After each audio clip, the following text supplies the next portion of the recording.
What if I told you that you are all part of the jury that could end one of the most widespread forms of violence existing in the world today? What if I told you that you already know a victim of this crime, that they are your friends, your family members, the people you love, and that you can be the difference between life and death for them? What if I told you that you also already know a perpetrator, that your judgment, your action or inaction can be the difference between holding them accountable and them continuing to harm those people you love? What if I tell you that together we can make sexual violence history? Yes, I'm going to be talking to you about sexual violence because I believe we can end it. And I want to talk to you about how. Because in order to end it, we need to talk. These are difficult issues to talk about. Difficult because so many people are so deeply affected. Difficult because so much shame and guilt are attached to speaking out. Difficult because these are big issues, deeply ingrained in our societies. But I'm going out on a limb here, and I'm talking to you about it because I believe we can change things.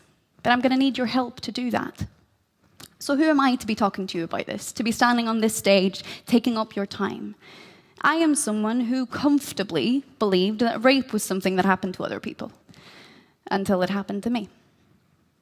I am a survivor of years of sexual violence and domestic abuse.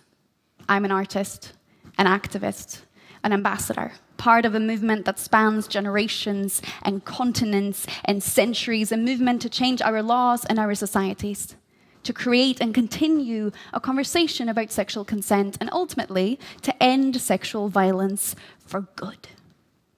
I've had years to think about these issues, about how to solve them, about writing about how to solve them.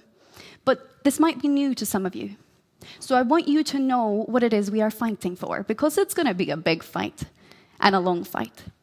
It's going to be a big fight, and in order for us to have the motivation to keep fighting, I think we need to think about what it is we're fighting for. So I'd like to invite you to close your eyes, please.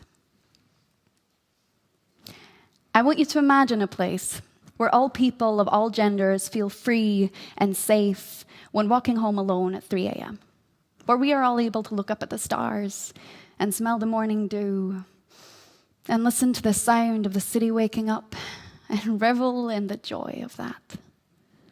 I want you to imagine a place where all people of all genders feel free and safe when coming back home at 3 p.m., where we all feel at ease in our own kitchens and in our own beds. A place where none of us feel afraid when we walk out the door or when we come back in. I want you to imagine a world where we don't spend so much time and energy on things like pepper spray and police apps on our phone and keys hidden between our knuckles and loud fake phone calls to friends as we walk home, where we can spend that time and money on better things. A world where we are all liberated from the ever-present fear of violence, the constant calculation of risk and danger. I want you to imagine a world where we can all look up at the stars at 3 a.m. instead of on who might be following us. I'd like you to open your eyes now, please. This place you've imagined? Yeah, I'm going to label it the future. That's what we're working towards. That's what we're fighting for. I truly believe that this future is possible, but I also know it's going to take a lot of work to get there. Because in the world we live in today, most people do not have this freedom or this safety. In the world we live in today, someone is raped somewhere every 98th second. To me, that's a terrifying fact. To remind us of the extent and the urgency of these issues, I've asked the TED team to give us a reminder every time 98 seconds have passed, because I want us to know what's at stake here. Because it's going to be a big fight and a long fight, and we're going to need some motivation along the way. Here's the thing. Rape is committed every day, in every country and every community, against people of every gender and age and class, against people we love and trust and want to protect. Here's the thing. You already know a victim of rape. You also already know a rapist, whether or not you know who. Those are the plain statistics. That means that you, my friend, are already part of the jury.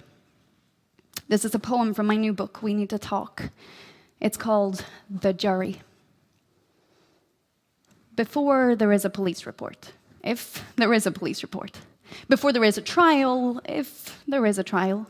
Before there is any attempt at legal justice, there is the jury. The jury is the families and friends, the co-workers and classmates and acquaintances, the ungathered crowd, whose mixed reactions of support or disbelief, of accountability or failure to take any responsibility, determines everything to come. The jury is the difference between leaving abuse and being forced, coerced, manipulated, shamed, and guilted into staying. The jury is the difference between ending violence against the victim and perpetrating even more violence against them. The jury can be abusers too. The psychological abuse of disbelief and doubt, of victim blaming, of gossip mongering, or gaslighting all over, again, are doing the abuser's work for them. The jury, quite simply, is the difference between life and death. For a while, the jury is everything. Not because they make decisions about the perpetrator, but because they lay down the law, the ultimate verdict for the victim, the answer to the question, will anyone believe me? The jury deliberates and decides.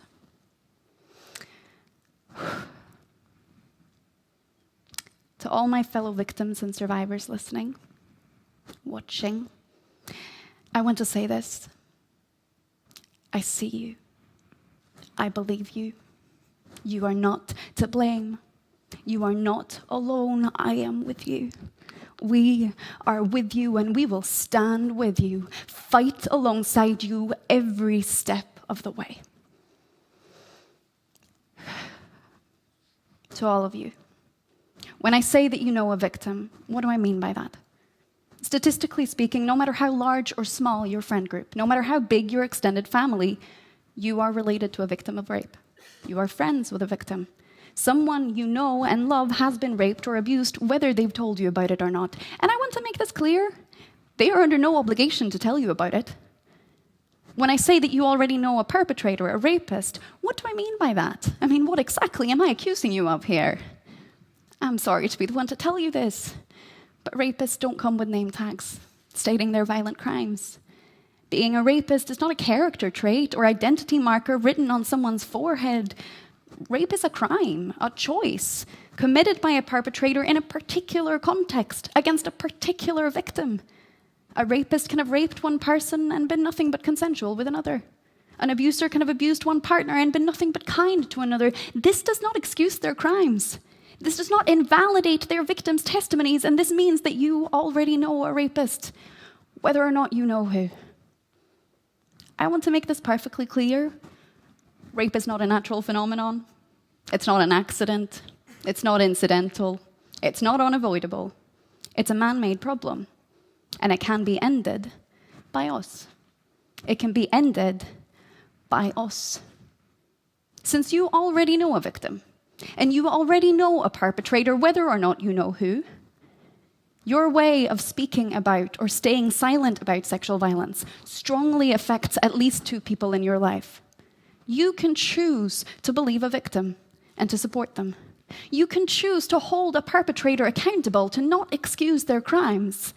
You can choose to be part of making sexual violence history. Alternatively, of course, you can do nothing. And someone in your life who has had to experience this will find your silence terrifying, even violent.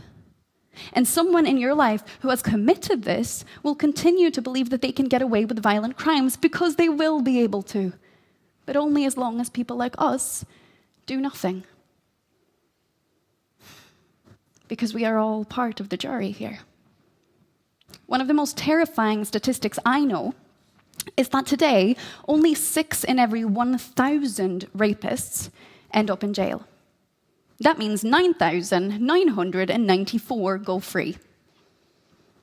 Let me tell you, that's not a statistic that makes me feel safe walking home alone at night. That's not a statistic that makes me feel safe working, or flirting, or commuting, or breathing. That's not a statistic that makes me able to look up at the stars at 3 a.m. instead of on who might be following me. The reason so few rapists are convicted has a lot to do with how we treat victims, how we disbelieve and doubt victims.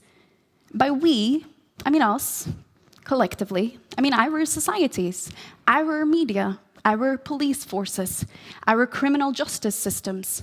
I mean our collective willingness to treat victims as if they are on trial, but treat perpetrators as if they are not responsible for their own actions.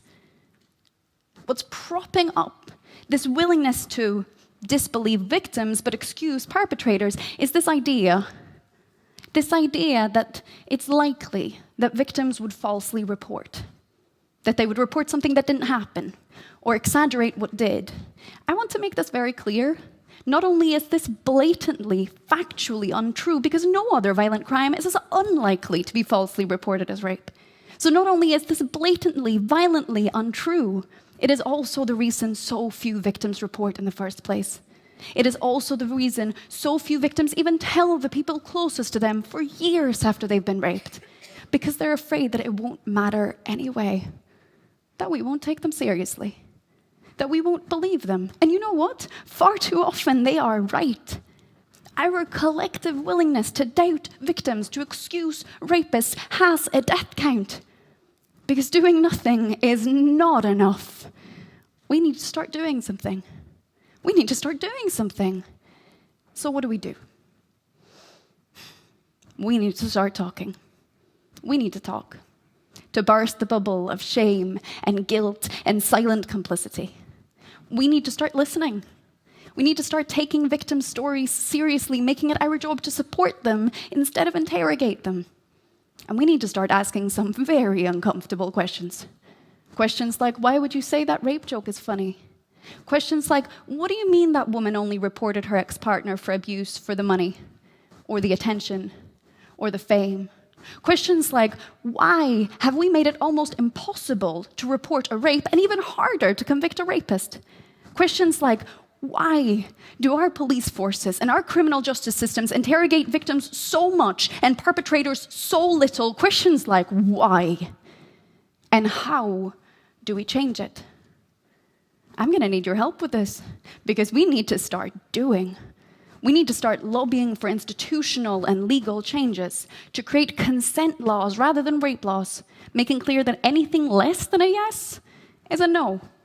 We need to start educating police and legal personnel, and we need to start having some very public conversations about how to stop racing rapists, because we are racing them.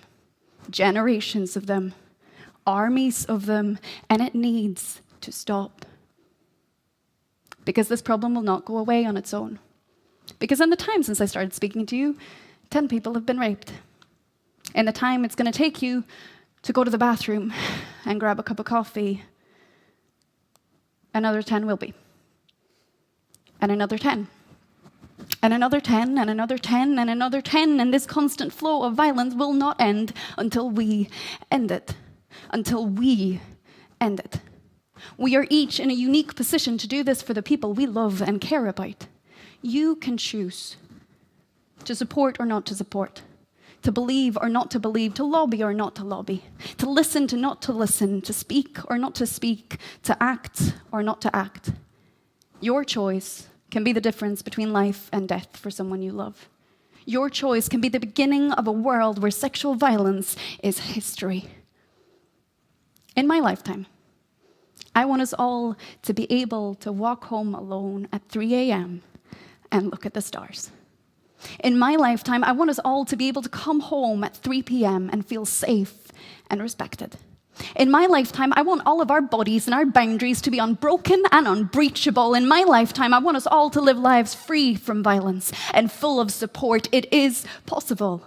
In our lifetime, it is possible. But to make sexual violence history, we all need to start doing the work together.